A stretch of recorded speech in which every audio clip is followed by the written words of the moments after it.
Hey everyone, and welcome to Screams After Midnight. I am Peter, that is Tim. Mm-hmm.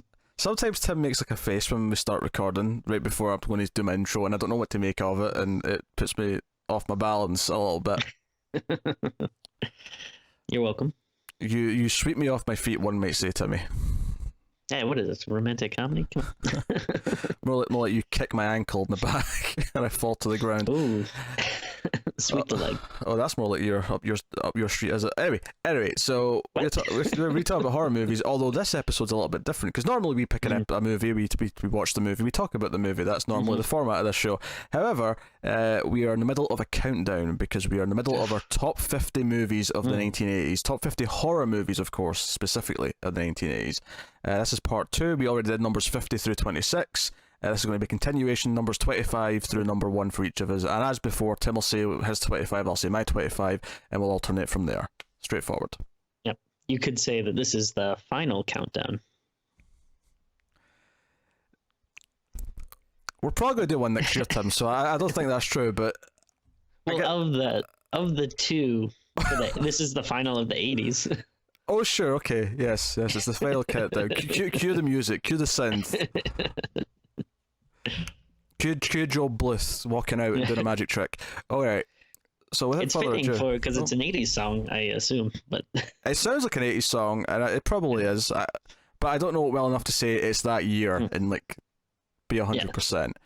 Oh, Tim just got his list up because I saw the bright white light hitting his face from the Word document. So yeah, I've counteracted it. I made my page black so that it wouldn't blind me as we were recording. Oh, okay. Well, I don't know fancy computer tricks like that. So this is expert level list making, Tim. Expert level. So without further ado, Tim, hit us with your number 25. Yeah. Coming in at number 25. It's it's one we all know and love. We've done. I'm almost convinced I don't know the way you said that. Go on. No, we did it on the show before. That would be Stephen King's Silver Bullet. All no, perhaps. All love's maybe a bit of a stretch there, Tim. I think this is a super fun little werewolf movie. Again, based on Stephen King property. You know how I love those. Based on a I guess you. What's that? It's based on a book. Yeah, it's a. I'm not sure exactly what you call it because it's not quite a novel, but. It's like it's a little shorter and it's novella. I think they called it something weird in the credits before, like maybe like a novelette or something like that, like some weird thing I've never heard. Yeah, I've never even heard of that. Novelette. It's a little noteworthy because it's the book is has illustrations by Bernie Wrightson. I think it's their first collaboration, but it's it's an entertaining little read, and I like the movie. It's fun. You got Gary Busey, which that's always a good thing. Oh, he's the best part of the movie. No question, he is the best part about that movie. Yeah, he's good, and there's like some fun. Like rocket powered wheelchair stuff, which is always nice. See, everything you're telling me, Tim, is that this is enjoyable to watch, but it's not actually that good. That's what but it's just fine. I mean, we clearly indicated in the first half that these don't have to be good. They're just things we like. In fact, sure. There's at least a couple you're going to give me shit for coming up, but I'm just pointing out. Yeah, this is definitely like we talked about on the list before about some of these have the kind of the cheese factor and stuff where it's like, all right, yeah, we're not admitting that these are expertly made movies, but these are just ones that we like, and this is another one that I grew up watching too, so I have a little bit of nostalgia for it. But Silver Bullet, I like it quite a bit. Actually, just on this point, speaking of cheese factor stuff, me and Matt did Overload today. It was a little bit late, but we did The Lost Boys, and I'd never seen it all the way through before. I'd seen enough to know I didn't like it. And one of our patrons, Taylor, said, "Oh, now you've seen The Lost Boys, before you record the second half of the list, you can slot it in up high where it belongs." Not even a chance. That movie sucks. Moving on. I think it's fine. Like I wouldn't put it on my list, but I think it's a decent enough watch. At least you agree with what the better vampire movie in 1987 was. Vamp, was that 87? No, I don't think it Fright was. Night? No. Wait, 80. Oh, Near Dark. Yeah, there you go. Oh, okay. There you go. 80s. Okay. Yeah, it is. Got it. It's- Anyway, my number 24. Oh, so 25. We're on 25. My number 25. Dear Lord, yes. Can't count.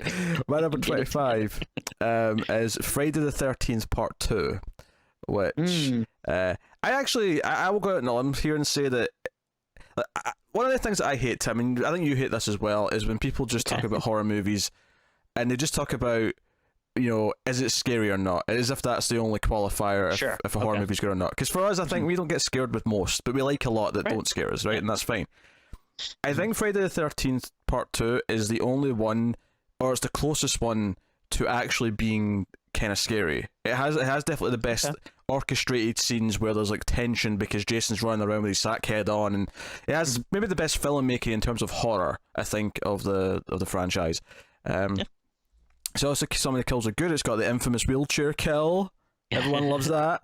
Mhm. Oh, that'll Like- be a list one day actually, as a top like 50 kills, and that'll take a lot of research though, admittedly. So don't look for it too soon. But but no, like I say, I just think it's probably the best made in terms of actual horror filmmaking, just because it actually has some tense moments where she's running away from, and it's good camera work, and it builds the suspense a little bit. Better than some of the, because as much as I love Goofy Jason, and I do love Goofy Jason, this is kind of the serious Jason at the start. Yeah.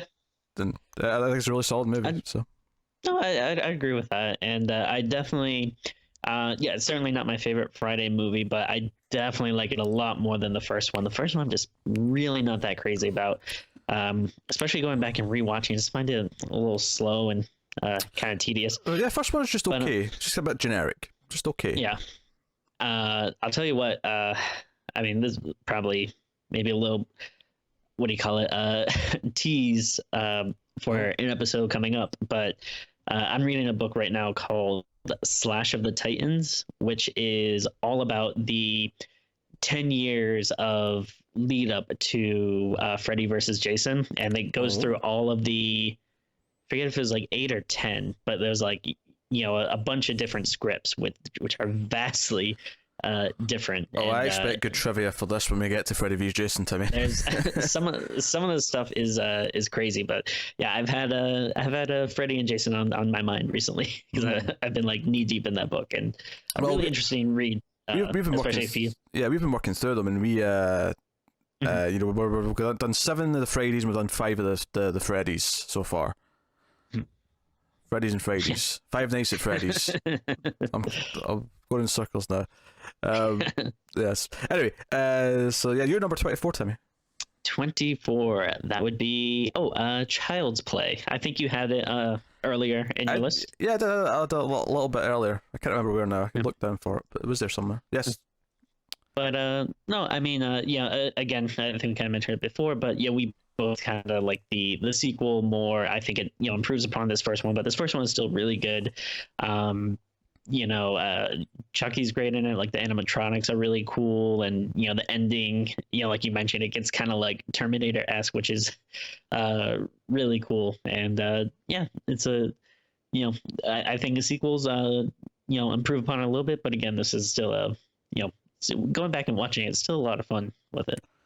Yeah, I think us watching the Chucky franchise last year on the build up to the new one made me appreciate that series a lot more than I had done in the past. Like I like some of them before, but watching them all, even though there's some weaker ones, like I think 3 and Seed are pretty mediocre, but yeah. Even with those in place, like it's like, oh no, this is a pretty good overall series, and obviously the fact that we're getting a TV show now that I'm sure it'll be me and you doing rather than me and Connor, because it's tied into the universe that apparently he says that Cult of Chucky set up, like that's leading into the new show, not to be confused with the remake that's happening as well. That we'll also obviously do because we're gluttons for punishment, but so no, Child's Play. What's more to say? My number 24 is something I can see you have it up higher. Actually, I don't think you've had it yet, but it's one that you'd seen before me. We did this for the first time, I think, last year, maybe 2 years ago. But it is a delight, and that is a film called Pieces. Oh, okay, yeah. This has some phenomenal bad acting, but it also has phenomenal chainsaw kills. It has phenomenal out of nowhere things, character decisions that make weird, little to no sense, and it has a hell of a dick stabbing ending. So it's only been topped now by Dick racing on Titans. It's a long story. I haven't watched it, but I've heard about that. You've heard about the dick stabbing, yes. Yeah. No, I'm just double checking my list right now. I think that was an oversight on mine. I don't have it, but no, that is definitely a great one. It's a blast. Yeah. It's we said it with stuff like The Pit, but this is one you just have to like see to believe. Absolutely. And there's because I don't even remember what the conversation was, but I remember just laughing hysterically at a conversation that was happening outside like the dean's office at the start of the movie, and I can't even remember what it was about, but I remember it just being downright absurd that I couldn't stop laughing. I mean, yeah, there's so much stuff in here. Like the one that always gets me is the weird kung fu student that attacks the random a guy character randomly, and then just disappears and never shows up again in the movie. Yeah, the one of the main characters is a tennis player, I think. Yeah. But she's also like an undercover cop. Like yeah, she's like an international tennis star who's also an undercover cop. Yes, it is absolutely insane. That was glorious. Yeah, I want to rewatch it right now. Like just talking about it. So that's pieces. What's your 23, Timmy? 23, another Stephen King entry on here, and one I actually saw for the first time recently. I think it was maybe early this year, but that would be Christine. Obviously, we all know Christine, John Carpenter, Stephen King, Killer Car. It's for some reason it's one that always skipped by me, but I read the book for the first time this year, and then I also went and watched the movie for the first time, and I gotta say I enjoyed both quite a bit. Do you know, I only saw this once when I was like maybe 14, and I wasn't that keen on it at the time. I'm actually really curious to see how I'd feel watching it again now, because obviously I love John Carpenter, and I'm not opposed to the Killer Car concept. I mean, in fact, hell, I really enjoy a movie. It's not on my list, but I really like The Car, which is it's basically a rip-off of Jaws, but the villain's a car that's got a mind of its own. Yeah, that sounds good. I wanted to see that, but I actually haven't seen that yet. But that's one that's on my list. Oh, we'll add that to the to-do list, I suppose. But so no, I like the premise, and I like John Carpenter, so I should love that movie. And I just don't remember being that enthralled with it when I saw it, but.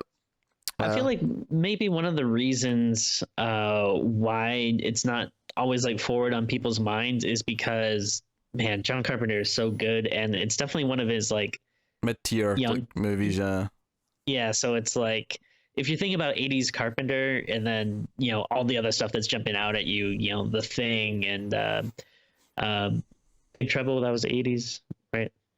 Big Trouble, yeah.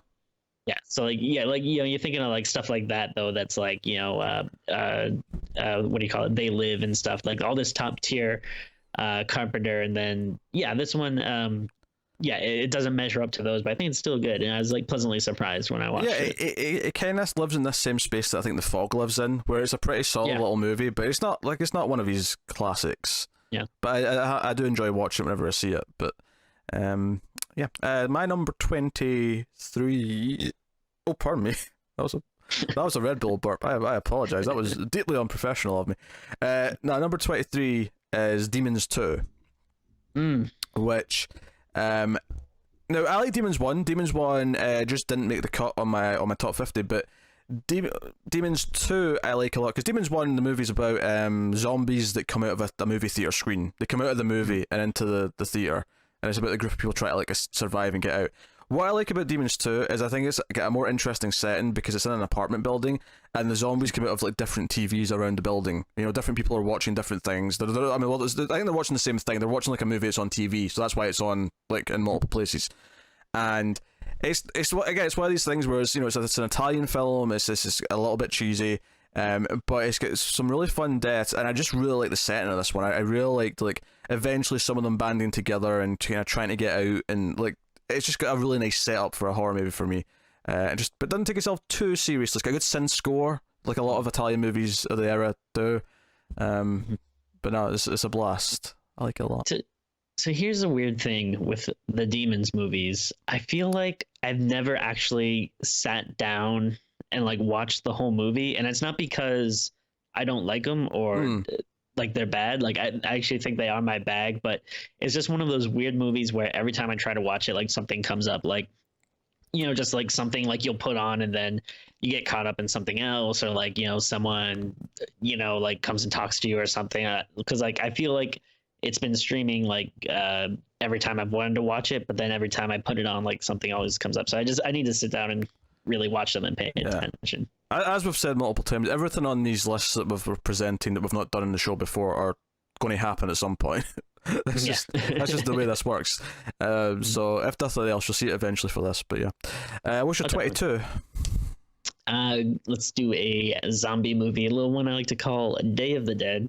Got to get some Romero love in here, and this was like the only zombie movie he made in the 80s. But yeah, I was going to say, I mean, to be fair, the first one was in the 60s and the second one was in the 70s. You didn't have a lot of choices. Yeah.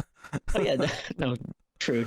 But yeah, Dawn of the Dead is one of those ones too. I always forget is not an 80s movie because it feels like so 80s, but anyway, though, I still Day of the Dead of the trilogy, probably the weakest one, but I think still pretty entertaining movie, other than being a little slow a bit in the middle, but otherwise, some really great zombie effects. And once it gets to the end where it gets kind of crazy, it's really, really entertaining. And like all Romero stuff, it has a message in it, which is always nice. This one is more of a like take on like military kind of stuff, as opposed to the commercialism or racism of Night and Dawn. Yeah. But yeah, definitely a solid flick.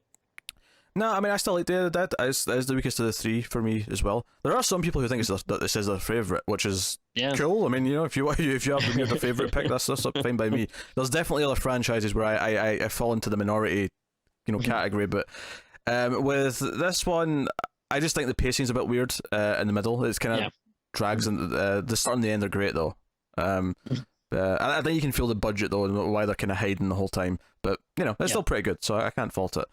My number 22 is another Friday the 13th. My final Friday the 13th one on here, and that is part 4, the final chapter, or so they say. I like this one a lot. For me, this is the one where I think I like the whole idea of the young Tommy Jarvis and the making the mask and all that stuff. But I think for me, what I like about this one so much is he gets the hockey mask in 3. But I feel like he really becomes Jason Voorhees in 4. And, just the way he looks, the way he moves, the way he's presented with the ripped, wet clothes, it just feels a lot more Jason-y to me than... Because in 3, he's still fun, but he's really clean cut. He's got this green shirt on, he looks kind of neat. Like he's got a farmer's ball or something like that, I don't know. I really like it. It's a little bit more brutal. You've got Crispin Glover, you got some of these, like, the humour, the kills are nice and brutal. So I like part 4 a lot. All right. Well, I've been waiting for this because I figured it would happen at least once somewhere on the list, and it's a little off. But my number 21 is also Friday the 13th. The final chapter. Tim, you say that, but I want to make this clear. Me and Connor have done maybe like 4 lists now, I think, over the past year or so, because we do them every 3 months. This has happened either where we've had the same movie at the same number, or I'll say mine, and his next one that he's going to say after me is the same movie. It's happened at least once in every single list, and it's weird. Oh, yeah. It is very surprising, and I feel like last time when we did the top 100, I feel like it happened at least once or twice. It did, I think when we did that too. But I mean, no, you're spot on the money there. This is a really great entry into the franchise. It's one I think that pops up with a lot of people's favorites when they talk about the series, and I definitely can't fault anyone for that. It has great kills, great characters, like obviously like Tommy Jarvis becomes a mainstay of the series, kind of from that point. Well, maybe not a mainstay, but he shows up in a couple more after this. Yeah, but, he's got like a trilogy. He's got 4, 5, and 6. Although 6 seems to kind of just ignore 5 for obvious reasons. But I really like this one. It's a ton of fun. Yeah, no, 4's good. All right, so that was your 21. My number 21 is the original, and this is kind of murky, this one, because I think it technically was finished before the 80s, but it didn't come out until like 81 or 82, depending on who you ask. That is the Evil Dead. Okay. Original Evil Dead. Now, obviously, everyone talks about Evil Dead 2, and then people like to talk about Army of Darkness and the remake. But what I like about the original is that it is a bit more serious. It does feel more like a horror movie. I think Evil Dead 2, and especially Evil Dead 3, go really far into the comedy. And obviously that's what people love a lot, and even I love a lot about 2 especially. But I think Evil Dead 1 does actually have this very creepy vibe to it for a lot of the movie, where you feel trapped in the woods in this cabin, and you know just, these weird things are happening. You get the deadite, and they can't go. You know, they try and leave, and the bridge is just gone. You know, like all that stuff. It has that great sense to it, where, and it feels like we're not making as many jokes, even though there's a couple of things here or there. It feels more like a serious take, which is not necessarily what we think of when we think of Evil Dead, but there's a reason why it was popular enough to get a sequel in the first place. There's a reason why, you know. So it's interesting watching it, having seen the rest of the series, like going back and watching it again and being like, oh, this is such a different feel and vibe to the rest of the franchise. Oh yeah, no, it's still fantastic, and I feel like the only reason why maybe people don't talk about it as much is only because like Evil Dead 2 and the sequels and stuff. I don't want to say necessarily outdo it, but they're so widely loved and everything. But this is still a very solid flick. It's a great cabin in the woods movie. It has great special effects. It's like and imagining the like shoestring budget they're working on it. It's also fascinating to look at it as like a filmmaker perspective. Yeah, like all the stories, all those shots of the the flying through the forest shots. That was the camera on a board of wood, because that's what they could do. Or just the only effect that bothers me in that movie is at the end when it's like the plasticine body kind of like melting or whatever it is. Like that part is like, oh, this looks a bit iffy. Sure. But other than that, like it holds up really well for what everything else is doing. It's good stuff. So that's a franchise that's not really had a misstep, because I really like the reboot. Yeah. So like, the reboot was good. The TV series was amazing. That's true. Yeah, TV show was pretty solid. So there you go. That's 21. What's your 20? Another, going back to the old Carpenter with Prince of Darkness. This is again, I feel like maybe another Carpenter movie people don't talk about as much, but I really dig it. It's I don't know, like what you would call it. I'm trying to think of like not like a bottle episode is a TV thing, but I don't know if there's a term when it's in bottle movie. Yeah, it's all set on location. Yeah, it's a bottle movie. Yeah, they're all set inside this church, which I actually visited the church before out here in LA, which is kind of creepy, just standing out there. But again, it has like some great, like, it's Carpenter, so it got a good score, some good special effects. This might be one of his weirder stories. Like it's definitely I'd say a little more out there than some of his other stuff. Yeah, it's very different. It's got a very different premise to a lot of his other stuff, where it's more about this impending doom than it is about an actual threat that's there right now. Yeah.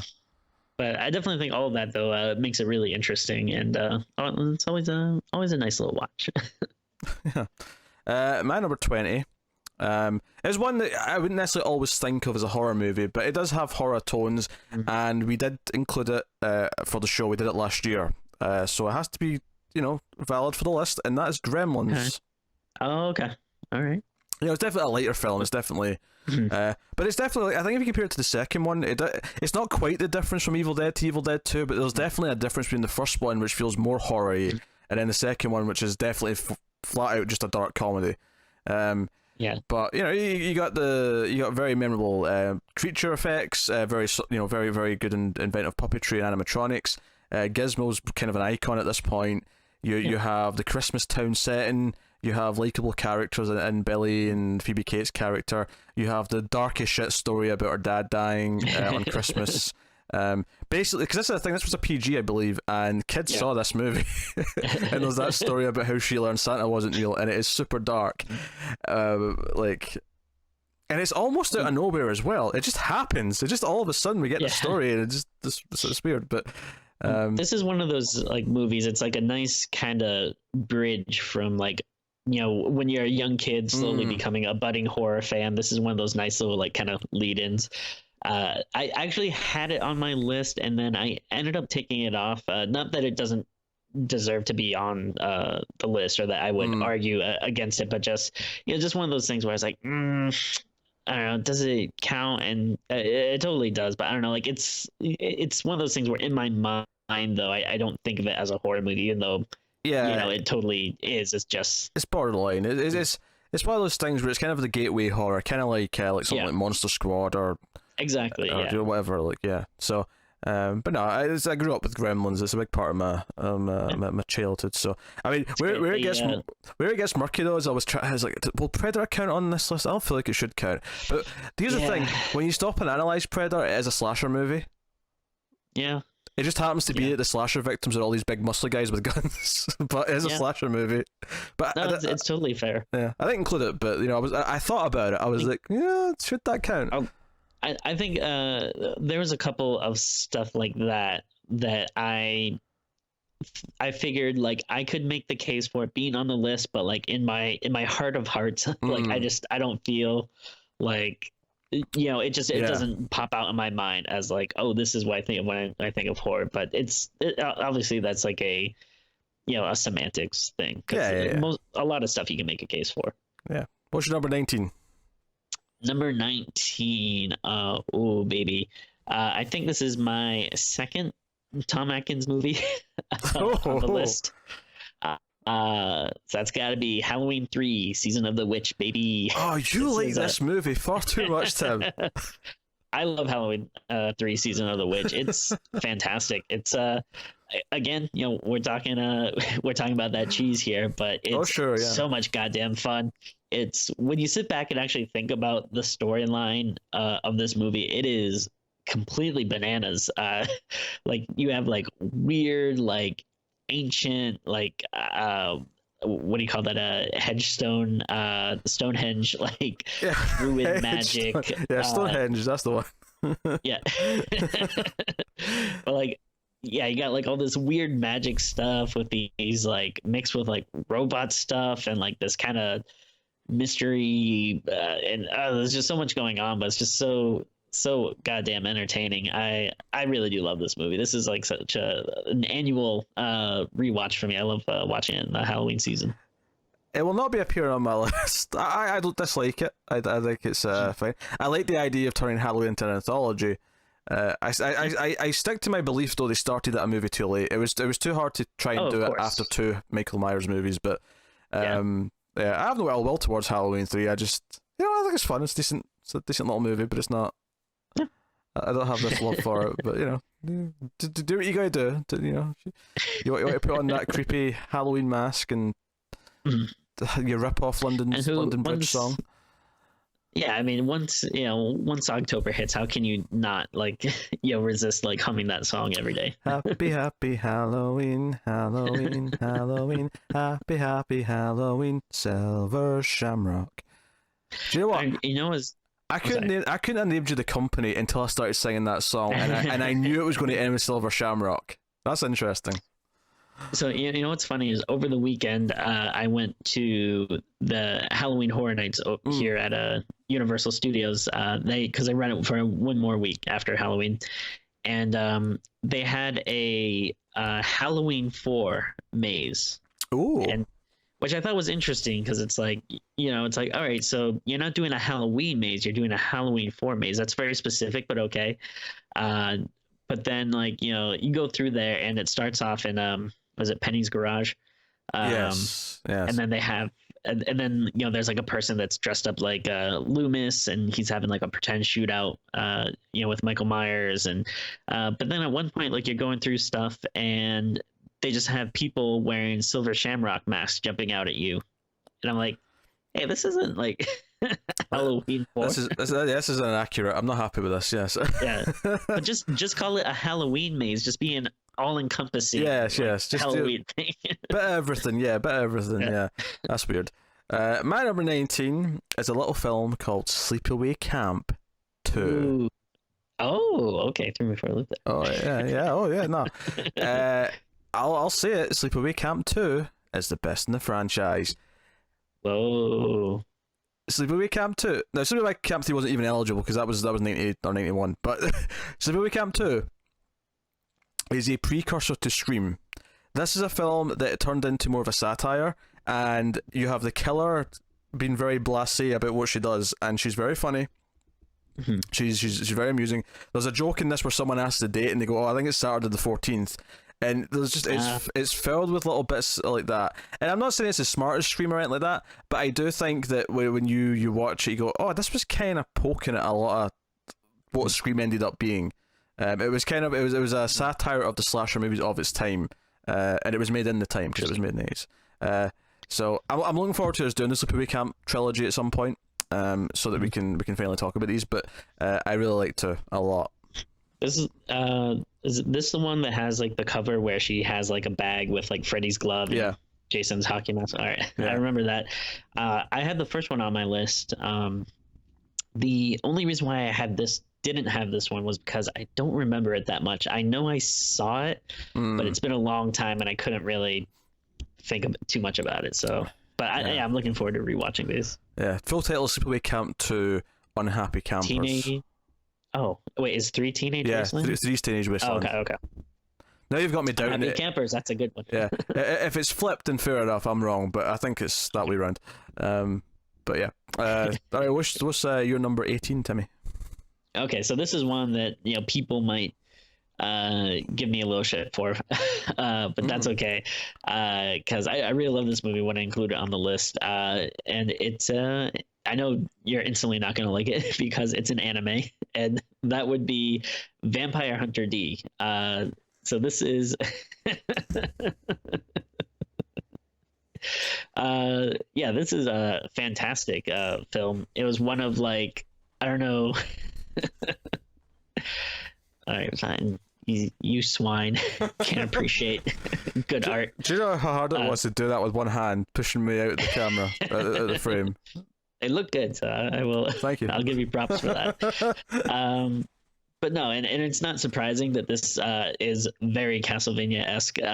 You have a half vampire creature that also hunts vampires, and he actually has kind of a similar look to Alucard from Symphony of the Night. And basically he storms this castle that's filled with monsters because there's this big vampire lord, and it's set in the post-apocalyptic future where monsters are roaming around, and it's just got really beautiful animation, and the monster designs look really cool, and there's a lot of blood and gore. It was one of as a kid in the 90s growing up in America, it was like one of like 3 anime movies you could find. Like whenever you go to like the store, they would always have like Vampire Hunter D, Ninja Scroll, and I feel like Akira? Akira. Yeah. It was always like, which, don't get me wrong, I like all those movies, but yeah, it was it's not like today where you can just go on Netflix and watch anything. But I really dig this movie. Surprise, Timmy, I've not seen this one. Oh well, I don't think we'll ever do it because you'd just be too much of a negative Nancy. Oh, you should have heard me on Lost Boys, Tim. I was a whiny little bitch on that. Matt had the gall to compare it to the hit television show Buffy the Vampire Slayer, and I went for it. I was no. They slay vampires in it. Watch out, Timmy. What? Because there's an intruder at number 18. Is it a... Wait, you already did the Prowler. Is it? No, it's Intruder. I already said the title of the movie. Oh, okay. It's Intruder, which came towards the end of the decade. It actually stars Bruce Campbell and Sam Raimi in small roles. Hey, yeah, Stars is... Stars is maybe a bit of a stretch. But they're in there. This is maybe one of the higher things I've got that's like full on, this is goofy and silly. It's a goofy, silly slasher movie set all in one night. It's a bottle movie, as Tim kind of coined a minute ago. He didn't know what you call it. I came up with that term. But Only we just ripping off bottle episode. It's not like we.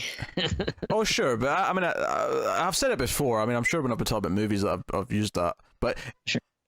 So it's all set in a supermarket one night that's closing down, and you've got the skeleton crew staff who are trying to like do stock or whatever, and people start dying in wonderful ways, and the acting is cheesy, the music is cheesy.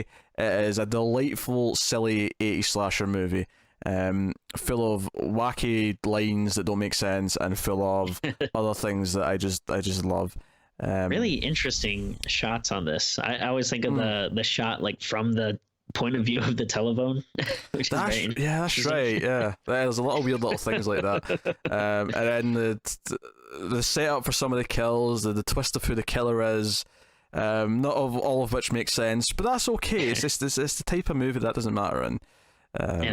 But I actually like this movie a lot when we did it, but yeah, I'd only seen it that one time. I'd like to go back and rewatch it. I feel like maybe it could potentially even make it on this list. Probably be a little lower, but yeah, I think I'd have to give it one more shot though. Yeah, I've definitely got at least one more really silly movie, but we're getting away from the silliness after this for the most part. Oh yeah. Because we're getting high up there on the numbers, but no, Intruder's one of my favorite silly movies by far. Yeah. So yeah, what is your number 17?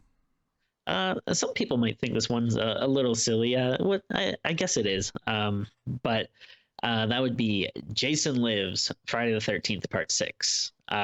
This is. Do you know what, Tim? For a second there, when you said Jason Lives, I thought you were saying Jason Goes to Hell, the final Friday, and I was about to. Well, one, it's not even the 80s, but two, I was about to scream because it's terrible. On you go. No, this is my favorite Friday. It's kind of. When I like the other ones. We've had 8 on the list. We both had 8. We both had wait, you had Final Chapter too, right? Yeah, we both did. That was the one we had. Some had, places. I love how we both had 8, but you didn't have 2 or 3 like I did. Well, you're a bit more of a Friday guy. Yeah, than me. that's true. That's true. I've grown a fondness for the series, but it's still. Yeah, not my favorite, but I'm almost surprised, Tim, you didn't have 7 on there because you were quite positive on 7 when we talked about it. When we went back and rewatched it, I did like it more than I remembered. But I don't know. I mean, you know how these lists go. Sometimes it can change on a whim, like depending on the how you're feeling that day. Oh, sure. I mean, I enjoy watching 7, but I definitely don't like it as much as 2, 3, 4, 6, and 8. I would probably say I'd probably put it up there with some of the earlier ones. That's fair. I mean, I'll definitely agree. It's better than 5 for sure. Yeah, it's better for 1, I think, as well. Well, one's one of the weaker ones. One's not a bad movie, but it's definitely one of the weaker ones. But anyway, sure. Yes, 6. Jason Lives. Yeah. The only, honestly, kind of the only thing that bothers me about it is the title. Yeah, I mean, the whole series is just racked with annoying, non-conforming title structure. Do you know what the fact is about this one though is that because it's just reversed, but it's still otherwise it's still said the right way. So yeah, I just ignored the way it's supposed to be written now. Because normally I'll uphold whatever the movie's title's supposed to be, but with this one, if I'm writing a list, it'll just be Friday the 13th Part 6, Jason Lives, just to match the ones before and after it. It makes sense to me. That's fair. I don't know. I was going by. I was double checking IMDb for a lot of these stuff just to make sure it's accurate. But yeah, Friday the 13th Part 6 is definitely the easier way to say it. Yeah. All right. My number 17. I said there was one more definite silly movie on here, and this was one that Tim had criminally low down. Oh, okay. Chopping Mall. Oh yeah. If someone said to me, I want a movie that just encapsulates silly 80s movies in one movie, that in about 80 minutes, might even be less than that actually, maybe 75. It'll tell me everything I need to know about your taste in dumb 80s movies and what you like. Chopping Mall is that movie. The silly deaths, the silly robots. Dick Miller's got a cameo. You've got both from Reanimator. Oh, Crampton, Barbara Barbara Crampton. Crampton. Yes. You got her. Also, in I don't know if did you watch the last season of Channel Zero? I did not. No, we didn't have time because Oh. it fell in a busy period. Was she in there? Oh, she is in there. Yes. Oh, interesting. She has quite a naughty scene. Oh, really? No. Was it better than season 3? Oh, loads. We have one more episode, but I thought this season was fantastic. That's a shame. It's a shame we didn't have time to fit it in because it was falling right in between Hill House and then Sabrina was starting, and they put it up all at the same time. It was like a binge style show for some reason this year, so it was kind of I don't know. It was hard to fit in. It's nice to hear that it's good though, because season 3 was a bit of a disappointment. Yeah.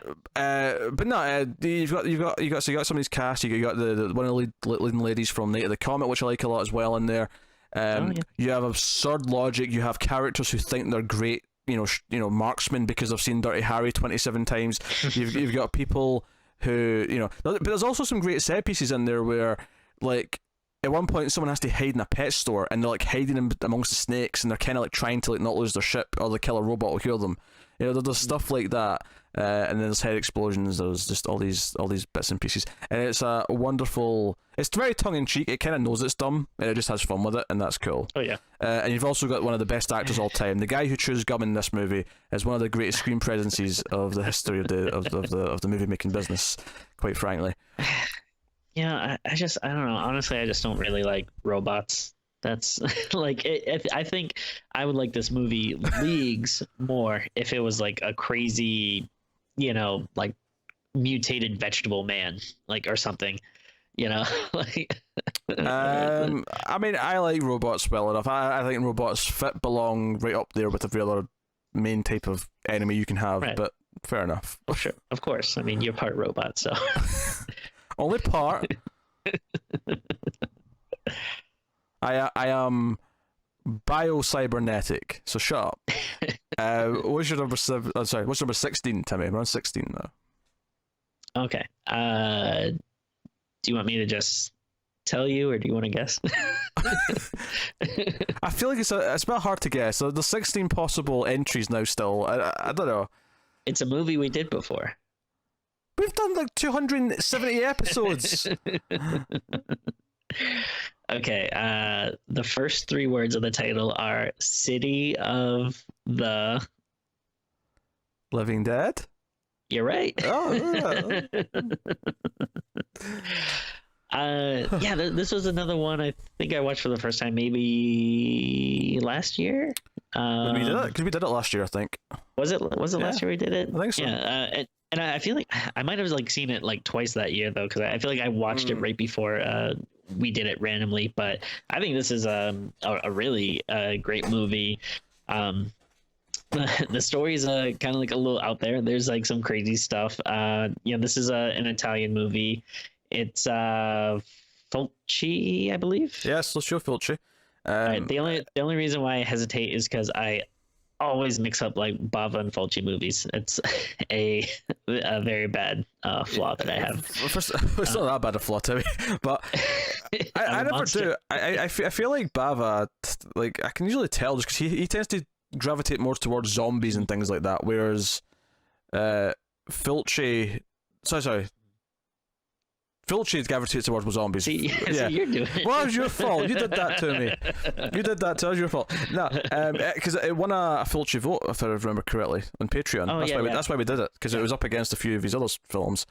No, I love Fulci. This one didn't make my list, but I do like it a lot. I think the plot has some clunky elements, but there's some great moments in there, though.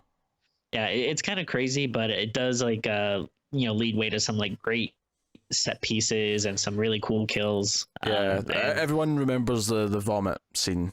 Yeah. We'll just call it that and leave it there. And then there's also the problem where it just kind of ends really weirdly, as if they hadn't finished the ending. Yeah. Yeah. It's one of those things, but no. It's definitely a worthwhile watch if you're into checking out that type of horror and the horror history vaults, if you will. Yeah. And I mean, I couldn't squeeze Zombie 2 in here because that's 78, I think. 79. 79, I think, yeah. Okay, yeah, so true. It just missed the cutoff, but that's true. My number 16, funnily enough, I just mentioned Barbara Crampton. Reanimator is my number 16, Nice. which is a delightful horror comedy full of wacky, over-the-top sort of grotesque. You've got Herbert West, who is the mad scientist, and Jeffrey Combs gives a wonderful performance of him as this obsessive douchebag. It's kind of great. Or even the head doctor, who's really creepy. Head doctor. Sorry? Head doctor. Yes, head doctor. Yes, there's a joke there to be made. Yes, I'm well aware of that if you've seen the movie. But he's wonderful and how creepy he is and how sleazy he is, and then he becomes the real villain of the movie, and you've got all the wacky effects of the dead people waking up and all the rest of it. But it's got a really absurd sense of humor. And then you've got that over the top music, which is a complete rip off of the Psycho and Friday the 13th music, but it's still, I mean, it's solid. It's gold. It works really well, and the special effects in this are just really, really great. Really gross too. Yeah. And this is one where, man, talk about like, like a lot of the movies, especially kind of like the cheesier, funnier ones. We've talked about these kind of absurd characters, but I feel like not a ton have been, ones where we've been mentioning or always mentioning like the actors, but this is one where it's like, man, you can't even imagine anyone other than Combs bringing this kind of performance. Like he just he is that character so much to the point where it's fun watching him be Herbert West. Like he's the best part, and even in the sequels, which are not as good, he's the best part on both of those sequels. And we just done all three of them, of course, over October for the Octoberthon. It was fun going back and watching him again. And one of the things that we noted a lot was how he's kind of this weird neutral character where you think he's going to be the villain, and he never quite goes to villain side, but he's never really a good character either. He's this really weird in the middle character. Yeah, it's interesting because the franchise is kind of built around him, but he, it's not like other franchises where usually you base it around, the villain or the monster, but he's like the guy that makes the monsters. Yeah. Which is kind of interesting. It's unique. It's a unique movie. In a decade that's full of slasher movies. And obviously there's been all types of movies we've mentioned throughout this list, but there's nothing else like this on this list, I don't think. So, yeah there you go. What's your number 15? Oh, man, this is a movie I enjoy. Good. It's the 15th movie on your list of 50 of top movies from the 1980s. And that would be Creepshow 2. I enjoy this. Might be tipping my hat a little bit here, but I don't like it as much as the first one. Well, that spoils one of the future entries, doesn't it?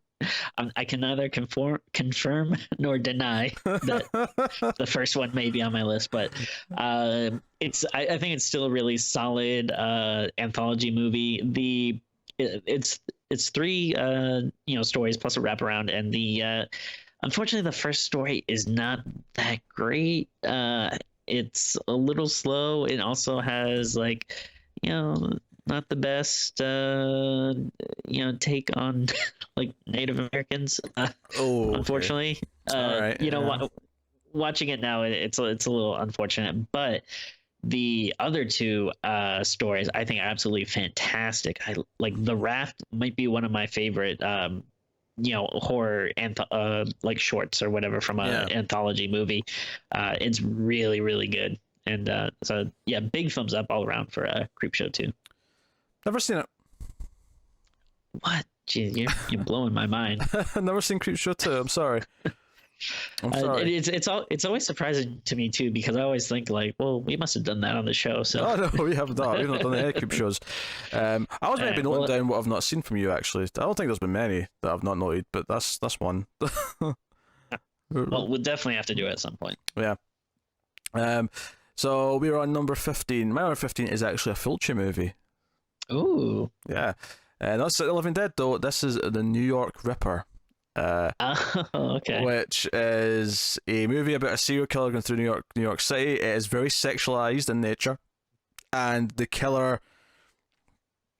How do I put this? You will never look at Daffy Duck the same way again once you've watched New York Ripper, because the killer does a Daffy Duck like sound effect over the phone, And it's all Interesting. it's about the police hunting them down, but it's kind of how sleazy it feels. It feels like the killer's in this really seedy part of the world, the seedy part of the Oh city. yeah.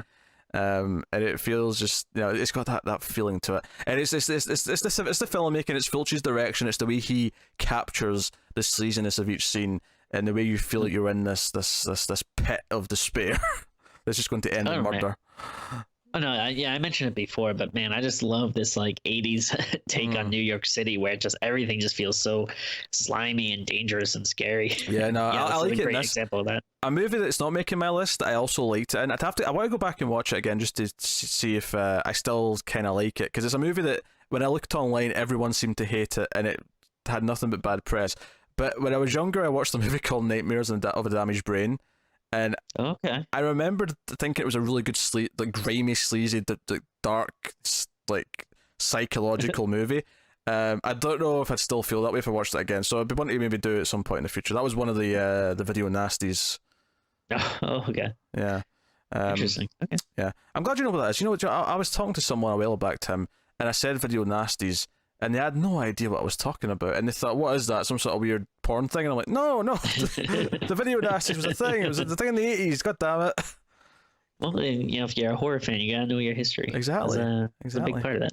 Yeah, that Margaret Thatcher and her cronies, the bastards, try to take Driller Killer away from people. How dare they? Oof. Because that's the one everyone was upset about, was Driller Killer. Which is funny, because I'm pretty sure that network TV gets away with more stuff than some of these movies has. Oh, I'm sure. Not all of them, Well, actually, but some of them. Well, I mean, yeah, very mild spoiler for the new season on Channel Zero, but like, I was watching it and it's like, yeah, some of the stuff they get away with, it's just like watching porn. Like, I feel like you're pretty much seeing like people basically just like going at it. Like, it's yeah, it's very. I mean, I don't really care. I don't want to sound like a prude, but it's surprising that like. Times have changed. Yeah, yeah. I mean, there is a complaint to make where it feels like they're just doing it for the sake, because they can get away with Oh, sure. it, or are they doing it because it actually does something? It actually brings something to the story. But yeah. Anyway, so what was that? That was New York Ripper number 15. Really good. I like it. Not my favorite Fulci, because as you said, Zombie 2, aka Zombie Flesh Eaters, is not an 80s movie, but New York Ripper is my second favorite Fulci movie. Yeah. What is your number 14, Timmy? Oh boy. So yeah, this is still a crazy, cheesy, like, how did they get away with this movie? But my God, do I love it. And that would be Neon Maniacs. This movie is just so bizarre, and just the fact that like it's just fun trying to make sense of the story. Oh yeah. I am still baffled by the Neon Maniac trading cards that a character finds at the start of the movie. Makes absolutely no sense, and it never comes up. It's never relevant to anything. But no, it's a really fun movie. It actually just missed my cut. It was in my short list where I was, it was in the 51 to 58 range, and then I was kind of organizing things, and it missed the cut just as I was shuffling things around. But that's definitely fair, and this is like the poster child for movies that, again, when we're trying to emphasize like, hey, we're not saying these are good, great made films. These are just ones that I enjoy, and man, I'd be lying if I say I don't watch this once a year and still get very giddy. And if I recall correctly, the entire climax involves water guns, right? That was the thing. Yeah. Yes. Yeah, because of course these weirdly like other dimensional trading card inspired, other dimensional monsters they're weak against water for some reason. Naturally. I was able to see in the subway when they're hunting the main girl down. Just all these verses. I remember not understanding, like, she was supposed to be with all of her friends, and all of her friends get killed. That's the opening of the movie. That's not a spoiler. Yeah. And then she seems to have all this other group of friends that are still there for her the next day. And I was like, yeah, this is weird. Like, you're telling me that all her friends died. She goes to school the next day, which is absolutely insane. There's a musical number. There's like crazy characters, and the thing is, like, if it had a more like comprehensible story, like this could actually be a really cool movie because you have like, all these different monsters that are, they all do look, they're all really unique and they're kind of cool, like, because they have all these different ways that they can kill people and stuff. So it would be really interesting if it was not just so goddamn baffling, but instead now it's like just a weird relic of, like where did this come from? Yes. But I love it though. It's baffling, but no, it's definitely an interesting one to check out. It's a good poster as well. I really like the cover. Oh yeah. I pretty much I blind bought the Blu-ray when it came out just based on the cover, to be honest. Oh yeah, and even the again, it doesn't really have anything to do with the movie, but just the title Neon Maniacs, that's a great title. Yeah. So look at that. Yeah, that is fantastic. It's so pretty. That Blu-ray goes. Yeah, he's got like a samurai helmet and a katana. Yeah. It's really there's, weird. There's like a samurai guy. There's one I think is called Tomahawk. There's like a caveman. I think there's a guy with a flamethrower. Were you about to tell me this Blu-ray is worth a lot of money and I should sell it? Is that what you're about to tell me? If you want, I think it's out of print, so I think it does go for a decent amount of money. Yeah, it was this and a few others because it was a limited run from like a really independent distributor, and I got this and a few other things. I got like a Linda Blair like action movie called what was that called? No, it ended up being kind of good. It was like a revenge movie. It was really sleazy in '80s, but it was really fun. Interesting. Okay. What was that called? Savage Streets, that was called. I'm just finding it on my shelf. Okay. She gets a crossbow and shit. It's interesting. But I got a few things. Oh. One of the ones I got though was Nail Gun Massacre, and it was garbage. I hated it, so I proudly sold that for a profit when it went out of print. Oh, okay. And then I ended up buying it again, not the same one, but because there was a collector's label doing like numbered spines of like horror slasher movies, and that was one of them. And I was like, oh screw you, I need to buy this stupid movie. I know I hate it. I was upset. Anyway, I'll just put that there just now. So yeah, Neon Maniacs is an interesting movie. You should check it out. My number 14 we're on, yes. Getting into some heavy hitters now. This is An American Werewolf in London. The John Landis movie where every song in the soundtrack contains the word moon. And it has the sense of humor. It has Jenny Agutter, who I really like, who was in a lot of stuff around this period, and has most recently been in some Avengers movies. Oh, okay. She was the woman on the council, and she had like a bigger part in, like, I think it was Winter Soldier, when she like actually when Black Widow like pretended to be her for a little bit. Oh, okay. That was her. That was her from American Werewolf. Oh, I did not know that. There you go. You've learned something. But no, so I like the upbeat vibes. I like the werewolf. The werewolf transformation is really cool. It's one of the most famous in movies, and it's got a nice tragic ending. Yeah, and I like the setting as well. It's a really interesting setting. How they like get attacked by the werewolf at the start when they're out in the moors and they're kind of scared, and like it's full of great scenes like that. So no, American Werewolf. No, it's fantastic. I would say easily, the best werewolf movie out there. It's a lot of fun. It brings in some really interesting like mythology stuff. Like I like the idea of like your past victims haunt you. That makes it that gives like a nice little like buddy vibe to it when he has his dead friend. And it's one of these things where it's become such a pop culture thing, just the title, that whenever anyone's like doing a werewolf episode of a TV show. I remember the ad for Buffy's first werewolf episode, Phases, in season 2. The ad said An American Werewolf in Sunnydale. Like that, that's become a thing where they'll say that to tell you there's a werewolf involved. I mean, obviously it says it in the title anyway, but you know what I mean. Like it's like that's the joke. It's like, you remember American Werewolf? We're going to riff on that title. So, one of the movies I watched during October this year, I was. I was looking for stuff to watch that was like streaming because I didn't want to put a lot of effort into watching stuff, and I just moved, so I didn't want to unpack stuff. So late one night I saw that An American Werewolf in Paris was streaming, and I was like, I haven't watched this since it came out. I remember it being bad, but let's see how bad it was. And Oh boy, I was not ready for that movie. Yeah, I hate that one day we're probably going to have to do that just out of Oh sure, of yeah. notoriety, but yeah. I mean, like, spoiler alert, it's god awful, but Yes, I don't think yes. that's much of a surprise. So you're number 13. It's one you mentioned in the first episode, uh, and So you've got it so too high, is what you're saying, right? I would disagree with that, but I really like this movie, and actually it's one that I pair a lot with Neon Maniacs. I think it's a good watch together, and that would be Vamp. Yeah. Yeah, it's a great vampire movie, and again, it's got some funny stuff. It almost starts off kind of like an '80s like college sex comedy kind of thing. But then I like the where it ends up going, and just very nice atmosphere to the whole movie. Like the kind of abandoned city they're in, like feels really interesting and lived in. And So, then, so many horror movies all have of the these small towns that have been abandoned, and I've never once encountered an abandoned town in all my life. yeah.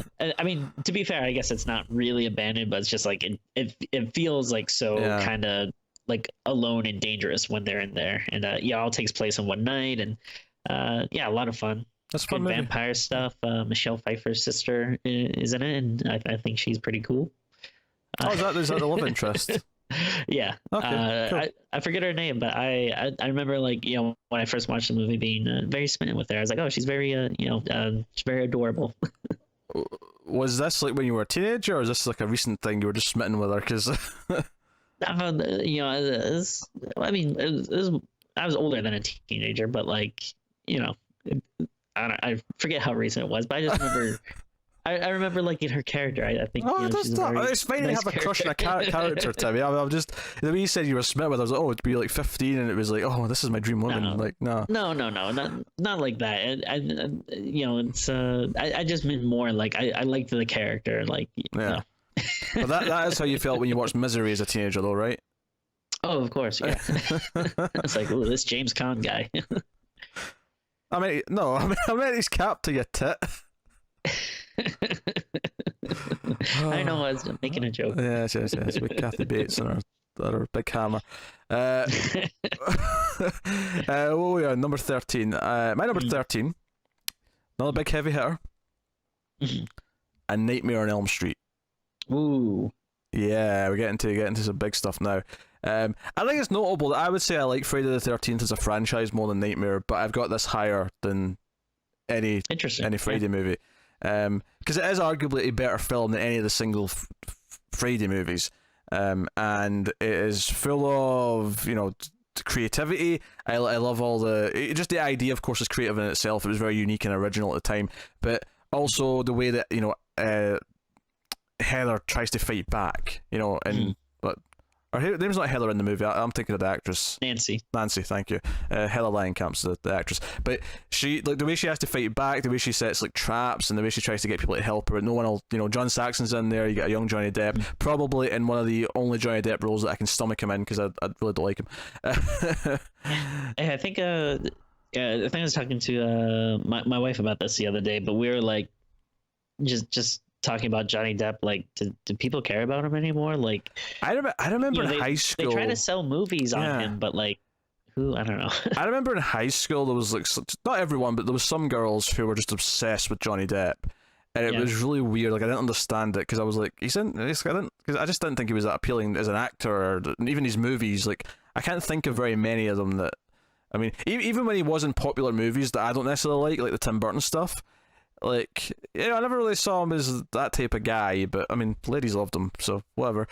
But I don't know. I probably liked him enough, like in high school or anything, but it was never like I must see this movie because he's in it. Yeah, but now he's just like, every movie he's in basically bombs. He's kind of a shadow of his former self.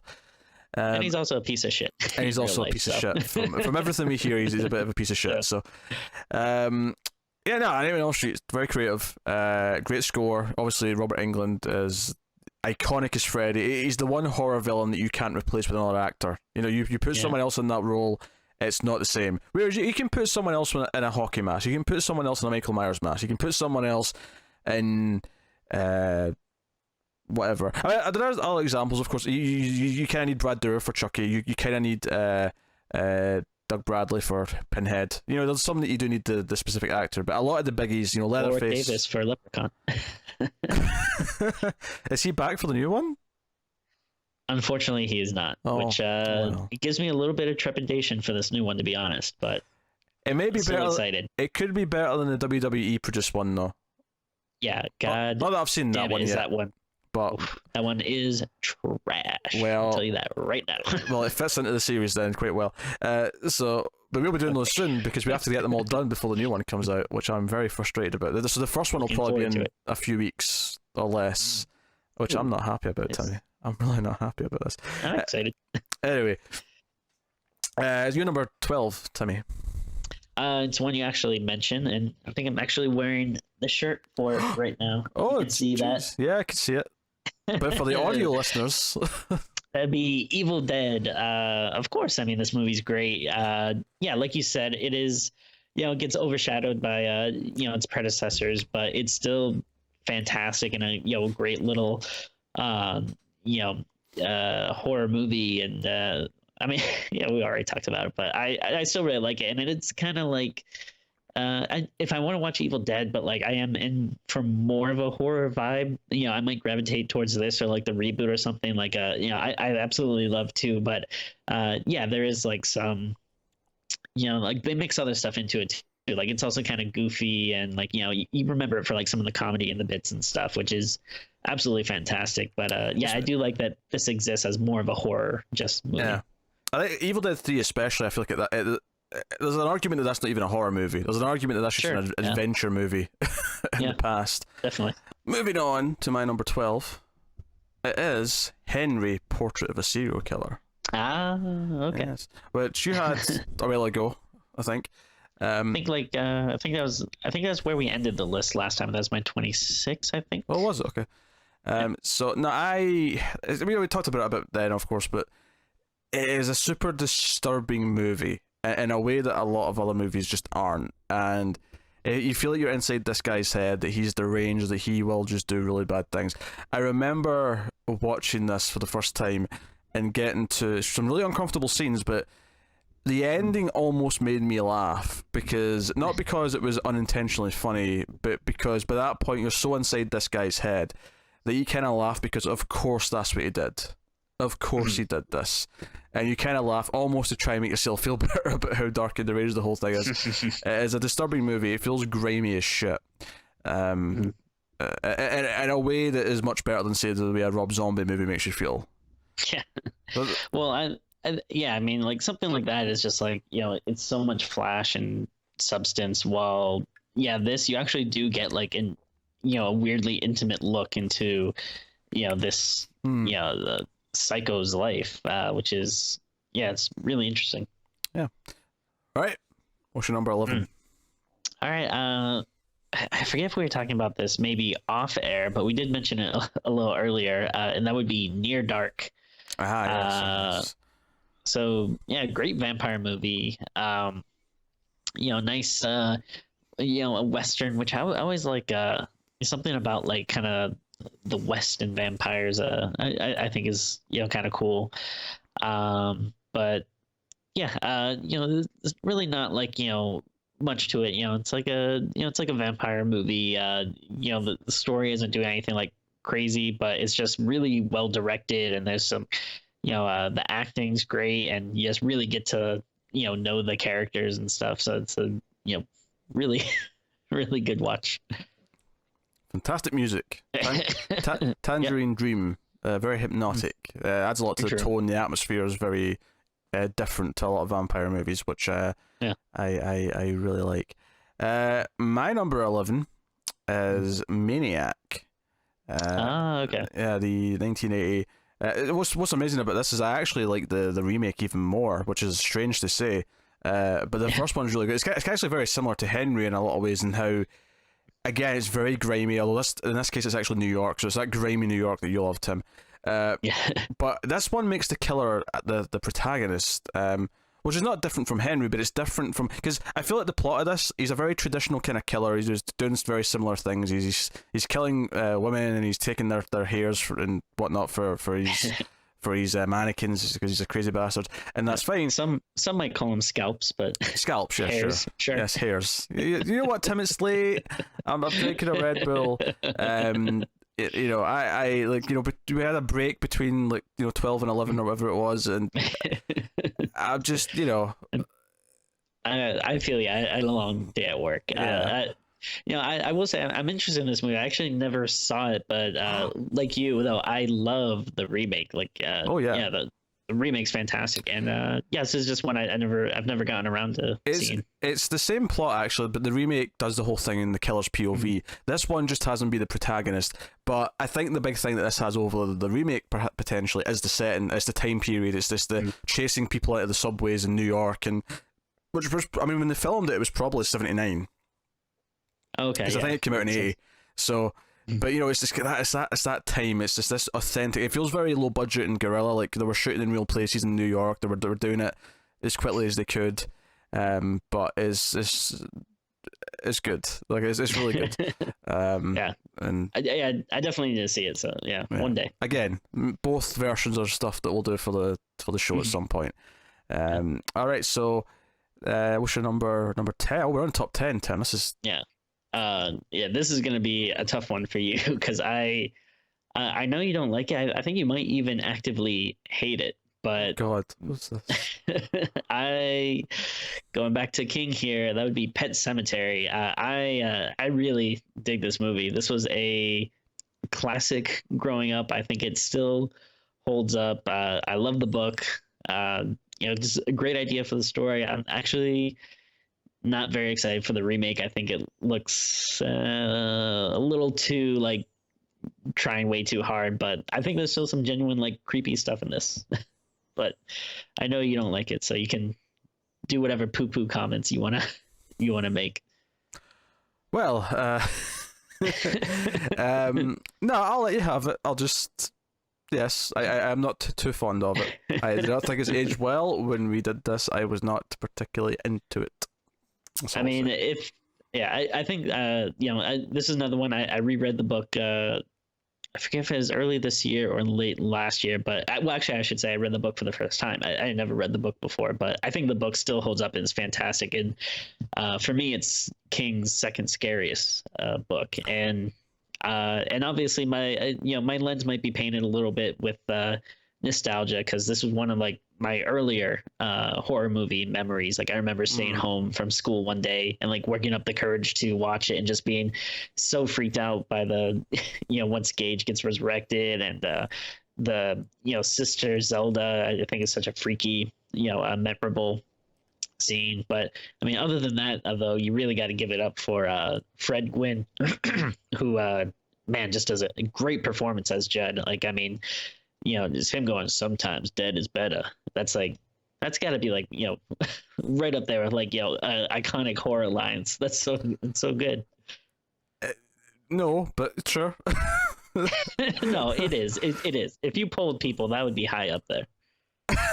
If you polled people and said that line to them, be like, what's that from? All right, well, I mean, horror fans, not like regular casual people, but oh, not the filthy casuals. Okay, right, just horror fans. Okay, I'll be honest though, I don't think I'd have got what that line was from if you didn't do the voice. I think the voice is what would have told me that's what it's from. It's because you're a cretin. That's okay. No, so all right, you can have Pet Sematary at number. I'm just looking. I'm hoping the remake makes a good movie out of it because. I mean, I mean, obviously, I'll be there day one, but just from the trailer alone, it looks to me like they're trying way too hard to, put in, pump in like kind of studio horror stuff into it. Like, are the creepy mask kids in the book? Because they weren't in the first movie. They're not. No. Okay. That's what I'm talking about. Stuff like that. It just reeks of like the studio trying too hard. Where it's like, yeah, just tell the story. The creepiness will come from that. Like, you don't need to be like, oh yeah, we gotta have weird animal masks and I creepy assume kids chanting. when I saw the trailer, I assumed that was from the book and it was being more faithful by including more stuff. But fair See, enough. that's what's super weird is that the book is pretty faithful to the movie. And actually, I'm pretty sure Stephen King wrote the screenplay.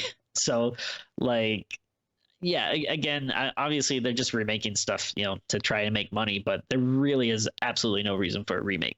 Yeah. Like the only time I think when you talk about adaptations, like the only time I think you really need to remake something is if like there was severe technical limitations where you couldn't do stuff in the original, or if it was like grossly different from the like whatever the source material was. So it's like, hey, let's try it again with a more faithful adaptation. Like that stuff I can see, but remakes like this is just so pointless. Why I don't get it, but we'll see. I'll see it. I do want to point out though, a minute ago you said the book was faithful to the movie. That's what you said. I know it's I don't know how they did it, but all right, my number 10 is Halloween 4: The Return of Michael Myers. A movie that Tim's not as fond of. So it's interesting. We both have 10 spots, and neither one of us is. And again, like you, I won't. Yeah, I'm not going to poo-poo this. Like, I see where the love of this comes from, but yeah, I wasn't that hot when I watched it. And, there you go. Yeah. Oh no, just actually, weirdly enough, though, you're not the. I actually have quite a number of friends that go to bat for this movie. I didn't really realize it until like, Halloween season and like the new movie coming out and stuff. I actually saw, and because I think they might have put this out like around here in like a limited theater release or something recently. So I saw a lot of people going to it and actually talking about how much they liked it. I was like, I didn't realize I had so many friends that really go to bat for this movie. But, good social circles is what that is. Good social circles. Now I love Halloween 4. Halloween 4, it's not a perfect movie. It's not as technically great as some of the other ones that I've mentioned before. Some people will say, oh, you got Halloween 4 above Nightmare on Elm Street. That is a travesty. Well, suck it. It's my preferences. Deal with it. But I love Halloween 4. I saw Halloween 4. It's kind of this perfect storm as well of like, I'd seen the first two, and I don't think I'd seen 3 yet, but I'd seen the first two, and this was maybe when I was about 11. Shut up. About 10, 11 years old, and Buffy was airing on TV, right? I was watching the episode that was on it that night, and it wasn't the first airing of the episode, but season 3 episode Earshot from the hit television show Buffy the Vampire Slayer was airing, and Halloween 4 was playing after it, so it wasn't until like 12:45 or something that night. It was like a late showing, and I was excited. I was like, oh, Halloween 4. I wonder if this one's good. And I watched it just not knowing what to expect, having never heard anyone give their opinions on it. I wasn't on internet message boards or anything like that back then. This was pre all that, and it was just, I think it's a really solid slasher movie. I love the idea that the town knows who he is this time, and they're waiting for him. So when they know he's coming, like everyone, there's idiots with guns going out and like mobs try to find him, and the sheriff's like terrified of what's going to happen. Young Danielle Harris is very good. Yeah, her big foster sister's really good. Rachel. And you've got a lot of likable moments of characters. And there are complaints. The mask doesn't look that great. There's 1 or 2 shots as well where they've got this weird other mask that it was like a prototype thing or something like that. I believe they wanted like a mask that was actually the same as the Shatner one, but the company sent them one that was pink with white hair. There's actually a shot. There's a shot or two near the end when they're chasing through the school where you can actually see this shitty mask. It's really weird. But no, I love the setup of Halloween 4, and I love we're going to just like hold up in the house, and we've got the deputy outside with a gun, and they're waiting for him to appear. They're expecting him, so they're waiting for it. And Donald Pleasance is doing his thing as well, of course. So no, I think it. Yeah, to be fair, I don't think I actually only saw this once, maybe twice. So I might have to go back and watch it again. But I will say, at least I don't actively hate this one. Like some of the other, like even though I'm not crazy about it, it's leaps and bounds better than like 5 or Resurrection or the zombie movies, of course. Absolutely. So, it was funny because I loved this so much, like and it was like a surprise for me when I saw it, that I went to the video store the following week for 5 because I wanted to see 5. I was like, oh, 4 was so good, and I just the disappointment that 5 was just really mediocre. It's actually worse than mediocre, but at the time I was a kid, so I didn't have the same taste barometer that I do now. But so that was disappointing. But yeah, I like 4 a lot. Great ending too. I like the ending of 4. So what is your number 9? I don't think you've mentioned it, which or maybe I'm wrong, but I'm surprised if you haven't, unless it's coming up. But for me, it is A Nightmare on Elm Street 3: Dream Warriors. Again, I love the Nightmare series. That's my go-to franchise. I've said that a million times, but Dream Warriors is great. It's one where most of the other movies you really remember Freddy, but I think this is like kind of the one exception where like you really are more invested with the actual characters. Like they come up with a good concept to have these kids actually fight back in the dream world. They all give them really cool, unique personalities, and it just makes it a lot of fun. That's what I like about it. I like the proactive, let's fight back, kind of, let's plan, let's form a third act plan. I like that in horror movies a lot. Yeah, definitely, and all the characters are really great, but and Freddy's still doing his thing, and this is like a nice mix where he's not like full on jokey one-liner Freddy yet, but he is still like a little more serious. But he's also doing like some jokes and has some cool like unique kills. So it's I think a lot of people might say that this is their favorite, and I can totally see that. It's so much fun. Also, welcome to prime time, bitch. Of course. That's that line. That phenomenal line. All right, my number 9 is actually probably my highest one that would dive into the horror comedy kind of side of things. Okay. But that is The Burbs. Oh, okay. Interesting. Which is a Joe Dante movie. And Joe Dante's one of those directors where, once I got to a certain age and I started paying attention to who was directing movies, because obviously that's one of the best ways you can sort of gauge quality before you see a movie, if you like the director and so on. And realize just how much I love this guy's career, like how much I love his movies. Oh, he's great. Very underrated. Yeah. I grew up in Explorers. Like I held that right beside Goonies in my head growing up, which was a Joe Dante movie. And of course he did Small Soldiers, which is also criminally underrated. He's really done a bunch of stuff.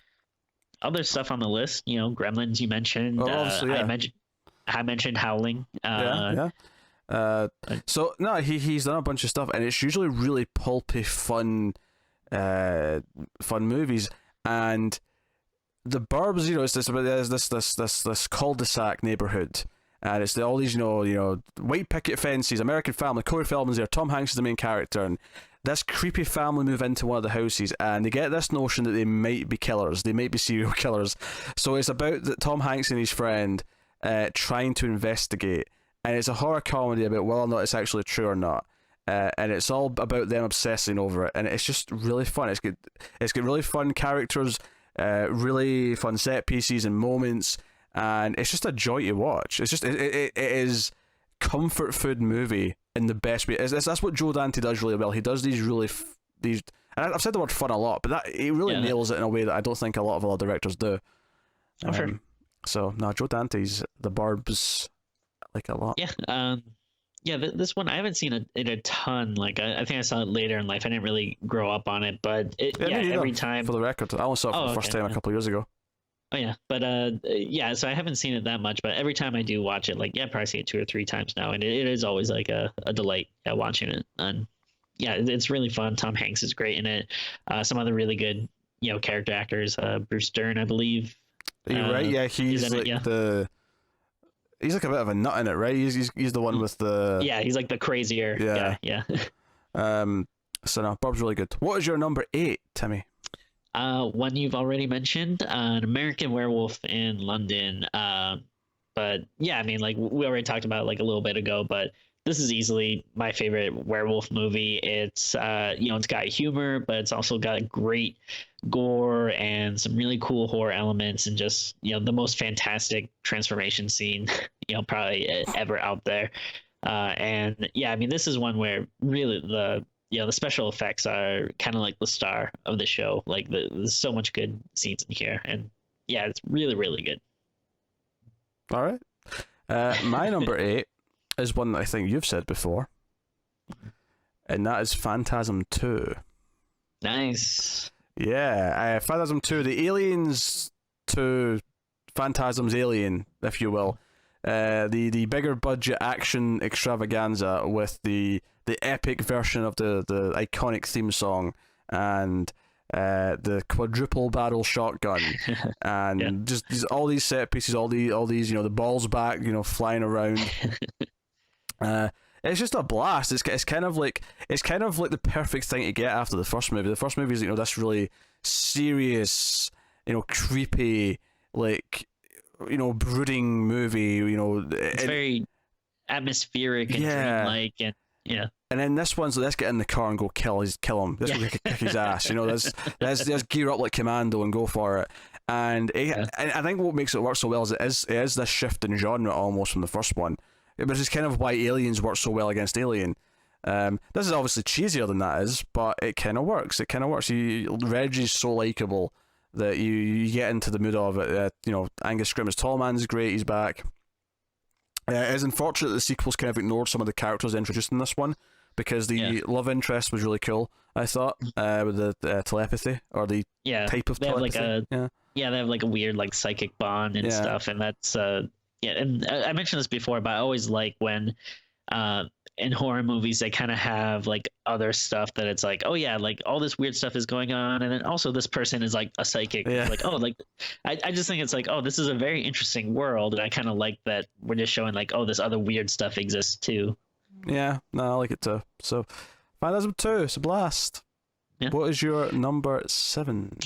All right, one you've already mentioned, Reanimator. This is one I've always liked, but I feel like especially when we went back and redid like the whole series, I was like, oh yeah, I forget how much I like this, but and I actually do like the sequels quite a bit. I have the second one on my list as well, but this first one is really really good. Again, it has great humor. The music's great. It looks good. It has great special effects, and again, just can't understate how great Stuart Combs is as a Herbert West. He just really brings so much life. Jeffrey Combs. Jeffrey Combs. Stuart Gordon directed it. Yes. Directed it. Yes. Like you said, it's late. Like, Stuart Combs. No, but yeah, he's fantastic. Yeah, performances are the big thing. I think him, and then I can't remember the guy's name, but the doctor. Oh yeah, the other guy. The character's name was Dan. I just remember because I can just imagine. Oh, not even him. I'm talking about the villain. The head doctor. Yeah, I mean, Dan's all right, but like I think the head doctor and head doctor is great, and then Barbara Crampton obviously is great, and I think that movie, as much as the effects would still be good, I think the movie would not be anywhere remotely as a classic without those performances that really anchor it and give it the energy that it needs throughout. But really good. My number 7 is. Oh, by the way, I was going to crack a joke. You reanimated one of my old picks, you dirty bastard. My number 7 will tear your soul apart. Cujo. Hellraiser, which we actually just did at the end of October 3rd. Hellraiser's fantastic, and watching it again just a couple of weeks ago there for the first time in a few years, I was like, oh yeah, this is really good. And one of the things we said about Reanimator actually when I brought it up earlier was how unique it is in the landscape of 80s horror. I think Hellraiser is alongside with it, and in a very different way. It's a very different tone, it's a very different style to Reanimator, but it's similar in that it's very unique compared to all the trends that were going on at the time. I can't even think of modern horror movies that are like Hellraiser. It's such a unique experience of the evil entity, this evil uncle who came back to life, who's having an affair with his brother's wife and wants to skin his brother and then have sex with his niece while he's on the run from these demon Cenobites that are trying to get him because he sold his soul to them because he wanted some kinky shit. It's fantastic. It's Clive Barker is, man, he's really good. And actually, going back to Stephen King, it's kind of funny.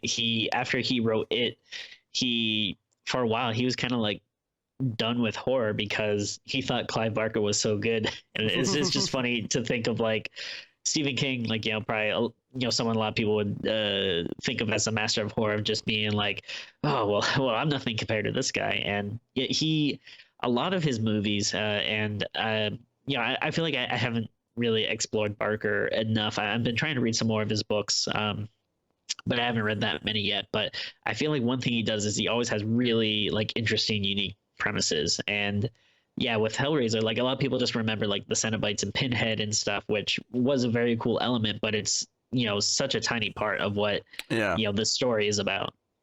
Yeah, and one of the things we talked a lot about in the review was how good the visuals are at times. Like, just there's a lot of good imagery in that movie. A very unique, again, imagery. So, great practical effects. Hellraiser's fantastic. So, what is your number 6? My number 6, a little movie I call The Thing.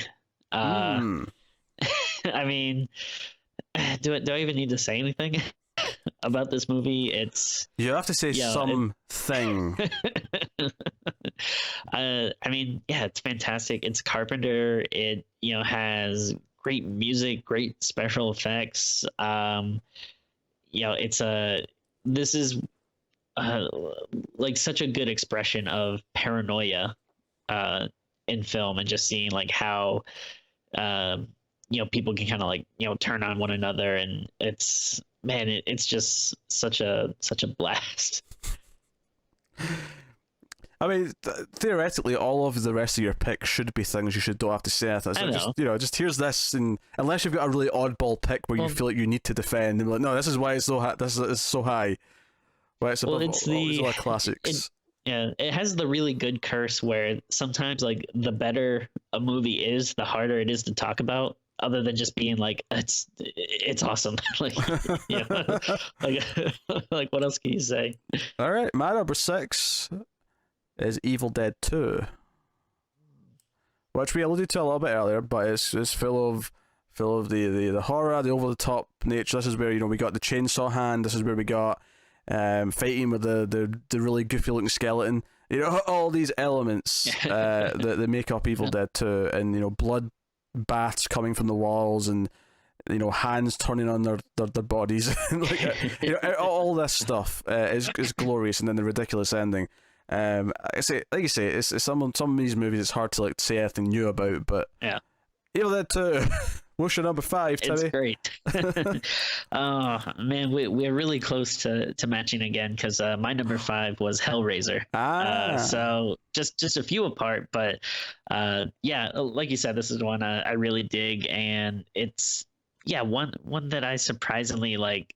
I feel like I appreciate it more and more when I watch it, because I liked it growing up, and then it was like a few years ago I saw it on the big screen out here in like 70 millimeter. I was just really like taken back. I saw a double feature of this and Rawhead Rex, which can you guess which one was better? But well, obviously Rawhead Rex was the better movie. This. But this is it's great, and like you said, it's really unique, has great visuals, a great story, and just there's a reason why they made 13 other movies, because they wanted money, but they wouldn't have made sequels in the first place if it wasn't so good. So that was your number 5, correct? Yeah, probably. 5. Right. Well, my number 5 is A Nightmare on Elm Street Part 3. The Dream Warriors. I knew it. Okay. Yeah. You getting sneaky there with you. Like, I'm sure it's coming if it's not been here already. Yes. It's my favorite Nightmare on Elm Street because it has the more recognizable cast of characters who work together to fight back. It has Nancy back, and she's there helping them fight. It feels like a conclusion to the story. Honestly, you can watch 1 and 3 as a pair, and that's the end of it, right? That is the end of your Nightmare on Elm Street story, because everything else afterwards is some of it's fun, but it's mostly just this kind of add-on fan fiction. The story, if you really want to like take it as a complete story with an ending, it ends at 3, and it's the story of how they beat Freddy. But then obviously they couldn't let that lie for future movies because they want Freddy back, because they want more movies and so on. But no, Nightmare on Elm Street 3 is fantastic. I heartily agree. Cool. What's your number 4? You cretin. My number 4, if man, I hope you've seen this. Uh, well, I don't know because I haven't seen the sequel. So, my number 4 is Creepshow. This is fantastic. I do love me an anthology movie, and this is probably my favorite horror anthology. Yeah, no, it definitely is. I mean, it's Stephen King and George Romero, power team, just really nailing it. Like, the second one is a little lower on my list, even though I like it a lot, just because not every story is great. But man, I love like every story in this one. Uh, it's got great visuals and actually has a decent number of stories too. I think it's like 5 or 6. Yeah, there's But some they're all smaller like, ones in there, yeah. yeah, but they're all like a lot of fun. Especially, yeah, I love the first one, Father's Day. I love the crate. Is really good, and man, it's just yeah. As far as anthology movies go, I think this is like definitely the best. There's some notable cast members in there. You got Ted Danson, you got Leslie Nielsen, you know. Yeah, Adrian Barbeau. Ah, yes, yes, from a few different horror movies. No, there's good stuff in there. I have seen it for the record, so Okay, just so you thank can God. relax. I have seen Creepshow. All right, that was your number 4. Yeah. My number 4, and its correct placement is Prince of Darkness. Oh, okay. Yeah. I love Prince of Darkness. Prince of Darkness is, I kind of kept quiet about it a little bit when you were talking about it, just to save some of my material for this. Well, the Prince of Darkness is that it's this idea of apocalyptic dread. This idea that something so bad is coming. Like, one of my favorite things about that movie is that they have this almost like nightmare from the future, where the Prince of Darkness has arrived on Earth, and it seems like there's going to be an apocalypse because of it. But it's a bottle movie, like you say, where they're all in this church, and it's like science meets theology, because they've got like a scientific instrument that's like, okay, we've found this thing, and it's like it's building up energy, and what is it? And it's about them, and it's making people around the city, like the homeless people, are all starting to like be like controlled by it, but it's this idea of we have to just believe to stop it, and we never know if we really have stopped it. It's so theoretical, and just the ideas. It's so big and cosmic. It's almost like cosmic horror, almost Lovecraftian in a way, with like Cthulhu kind of thing, where it's this impending big doom that's coming. I love it. I love it so much. It's got such a tone, and like I say, it's so unique from Carpenter's other horror movies. You compare it to Halloween, The Thing, or whatever. Like, they're all very different in terms of premise. Yeah, like this one feels kind of like bigger in scope. Like, Yeah. I guess like the because it like a lot of his movies. Actually, yeah. Now that I'm thinking about it, a lot of Carpenter stuff, kind of takes place in like very like kind of like limited spaces, but like it keeps that element into it, but it feels like there are bigger consequences to possibly be dealt with in this, which is interesting. Yeah, obviously it's a bottle movie, but yeah, it feels like the entire world's at stake. It's a really neat handle of it, which I do really appreciate. And I love the ending too. The ending's really good. I also love the ending. Nice bit of ambiguity, which some people don't like, but I think it's the perfect ambiguity for the end of this movie. Yeah. So no, that is Prince of Darkness. What was your number 3, Timmy? Number 3, that would be The Shining. Ah.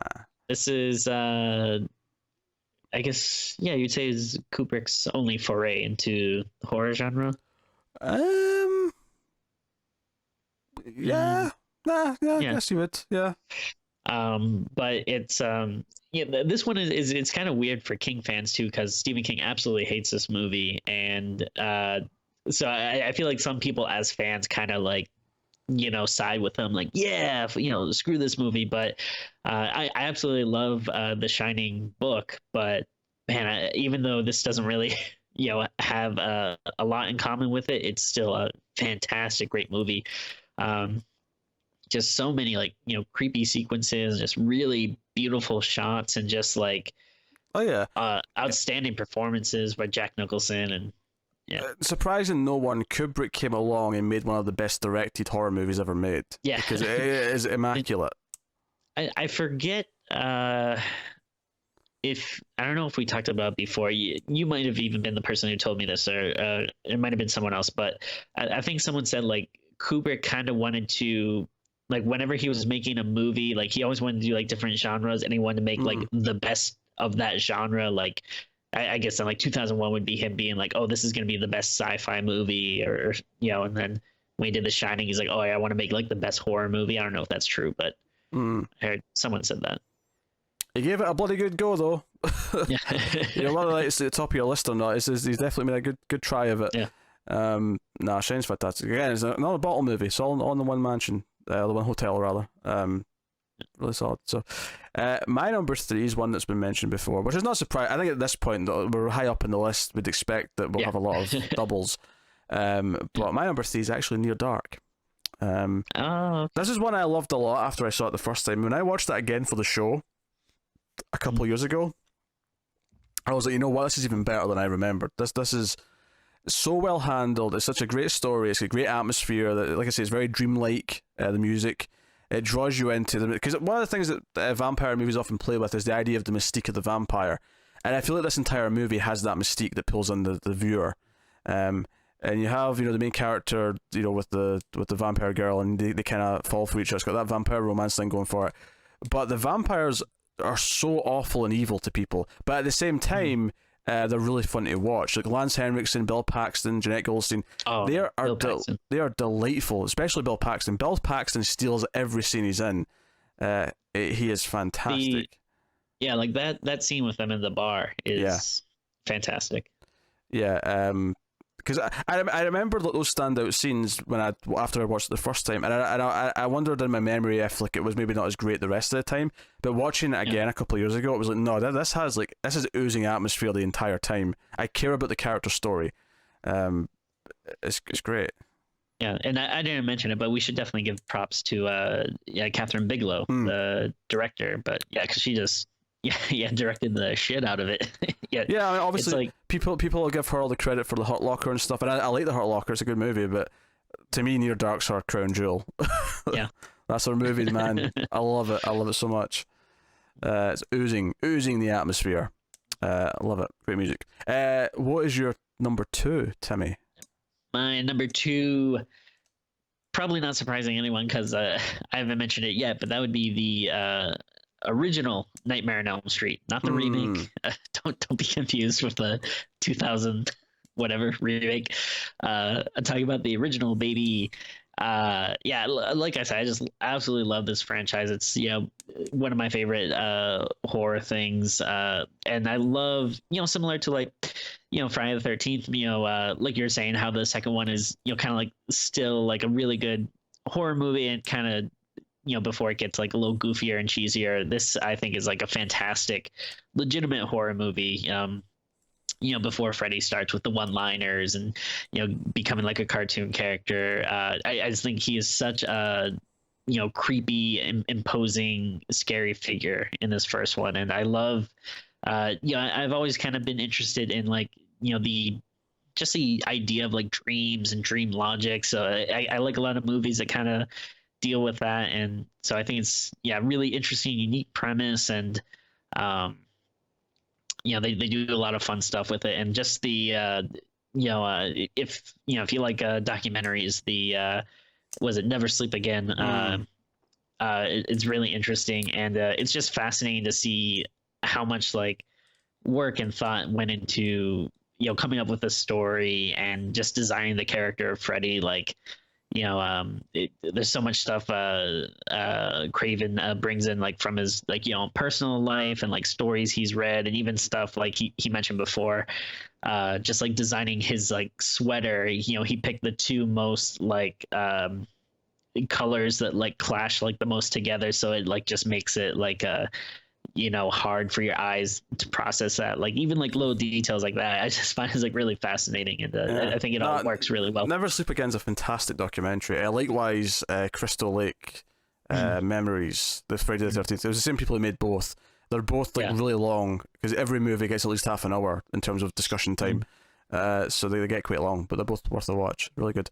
So my number 2 is The Shining. It's so close. Well, I mean, it was better help with some of the higher up ones, because they're more likely to be, near the top. But Stanley Kubrick came in directed the hell out of a horror movie. All those shots of Danny going through the halls, Jack Nicholson's performance, all that stuff. Obviously, there's the moments that have been parodied and memed 100 times over, a million times over even, but like it is so effective. It's one of those ones where I saw it when I was younger and didn't really appreciate it, but then when I watched it again as an adult, it was like a different experience. It was like, oh wait a minute, this is phenomenal. What he's doing here. It's not something I could appreciate as a 10-year-old, but as a 20-year-old, it was like, oh wait a minute, this is fantastic. And yeah, so it's Like- it's just beautiful. Yeah, I mean, growing up, this was like, it was just like common knowledge. This was just like one of the scariest movies, and I remember, watching it as a kid, just being so freaked out by the twins, and just so much like unsettling stuff. Yeah, it's really great. Yeah, great setting as well. I love a bottle setting. Oh yeah. I love it. So, well, we're here, Tim. Moment of truth, and I'm pretty sure I know what it is, but for the record, I'll answer fully or ask fully. Tim, what is your number one movie of the 1980s?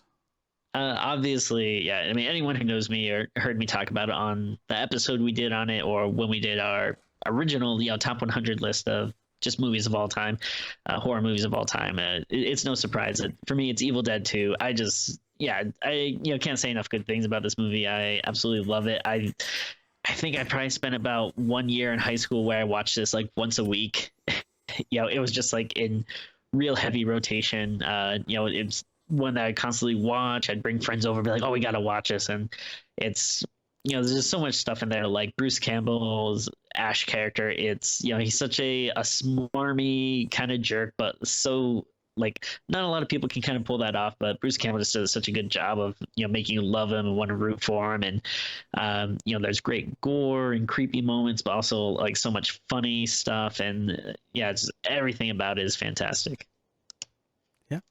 I mean, I already talked about it, so yeah, no, it's, Evil Dead 2. Yep, surprising no one, and probably not surprising much for my number one either, because my number one is The Thing, and it's I mean, obviously you get into some of it. I kind of stayed quiet intentionally, but it's obviously Kurt Russell's great, John Carpenter's music's fantastic, but it's the setting I think is a big deal because they're so isolated, in the snow. Kind of like The Shining, actually. They're kind of isolated in the snow as well in that movie. But even more so in this. It's this, research based, and the mystery is, one of the things I love about the video games I play, like the Resident Evil games and stuff like that, the survival horror, is this idea that something happened here, and we kind of have to try and piece together from, journals, from the evidence, what's here. And that's kind of what happens at the start of this movie, where they find the Swedish camp and all this bad shit's already happened.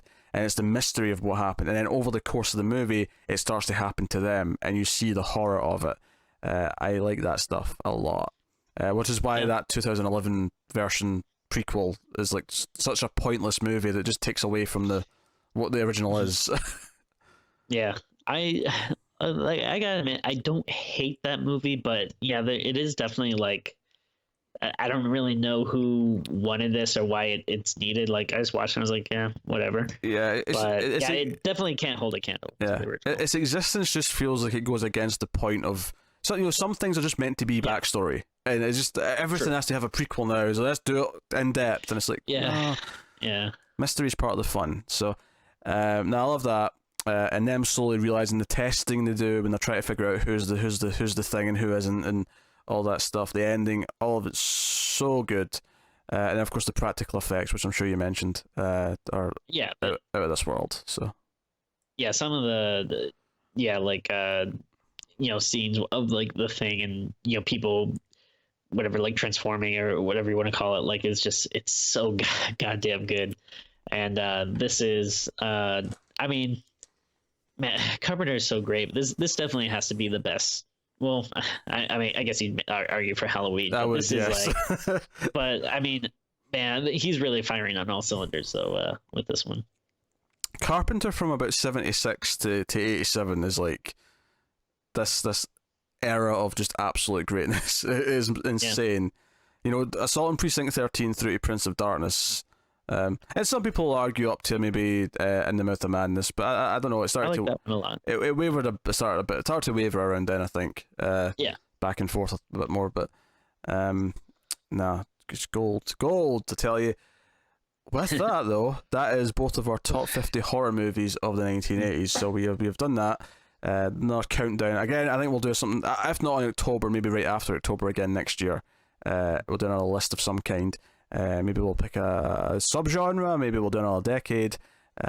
We'll see. But actually, what it may be worth doing next year, actually, Timmy, given that it'll be towards the end of 2019, maybe worth doing this decade because we'll be right at the end of it. Interesting. Okay. I could see merit in that. I think there's some decades I'd struggle for. I feel like this decade's had enough good horror movies, and because we've been doing the show, we've been watching a lot of them. I think we could probably do a top 50 for this decade. We'll see. Yeah, I mean, 50 though. I think. I mean, 25 easy. Sure, easy. yeah. 25. Yeah, definitely. 25 is a done deal. You'll definitely get a top 25 next year. Yeah. If not this decade, then whatever. But but nah, I'll see. I'll be curious. I'd be curious to try because I feel like I have it. Come on, I must have a good top 5 from every year. I think I do. Yeah. Oh, without a doubt. I mean, especially the last couple of years have been really great. Yeah. Like, Which is why I in think. terms of like. Which is why I think a top 50 is actually palpable because. You know, I feel like I've had a good top 5 because if you got a top 5 from every year, then that's 50. Mm-hmm. And then there'll be some years with a few more, and there'll be some maybe So that's fair. Yeah, that's doable. I think. Yeah. So all I had to do was explain the math, and Tim's on. I think I think sometimes it's hard because when you think of like a top 50, you think of 50 like really great movies, which it's like, it'd probably be more like maybe 25, 30 great movies, and then like 20 movies that were pretty good or that weren't great but you liked. I think for us though, it's different when I'm doing the list on Flux because they're more broad, but I think for our list, because they're all specific and they're really focused, I think that's just to be expected if we're going big. Okay.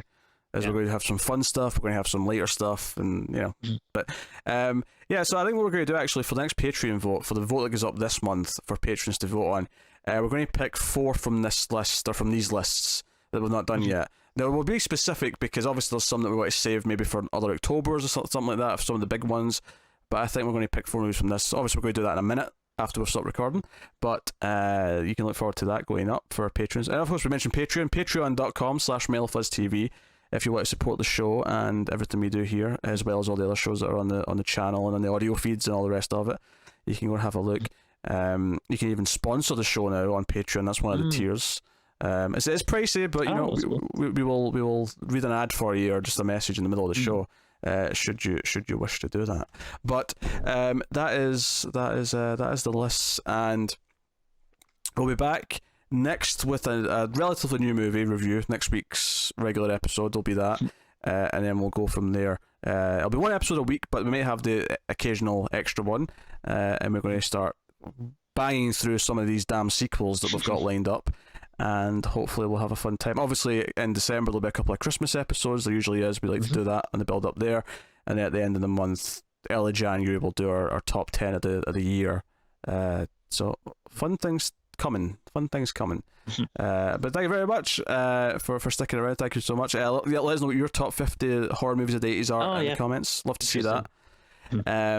Like, subscribe, usual things. Get me on Twitter at Wibble89. You can get Tim on Twitter at Tim Bargolish, obviously. Yes. You can get us as a show on Twitter at Screams Midnight. But that is us. So thank you once again for watching or listening. We always appreciate it. Keep watching scary movies, guys, and we'll see you next time.